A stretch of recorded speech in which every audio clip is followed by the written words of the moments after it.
Une ville ne peut être cachée quand elle est située sur une montagne, Matthieu 5, verset 14. Avançons dans la compréhension de cette phrase et aussi dans la saisie de la perspective eschatologique.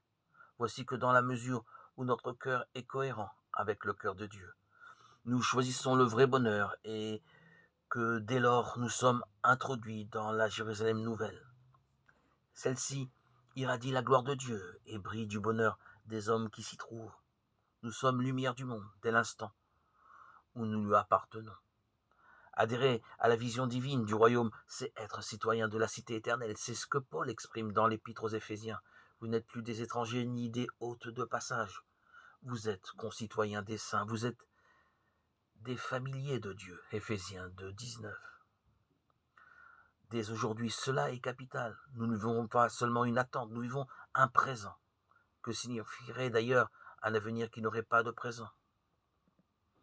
Que signifierait une réalité actuellement cachée qui n'aurait pas de signe présent? Il n'y a pas plus de réalité sans signe que de signe sans réalité.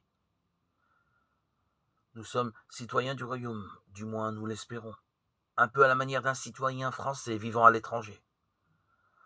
Notre passeport, c'est notre cœur changé, un cœur qui, sous l'impulsion divine, a pris l'option proposée par Dieu,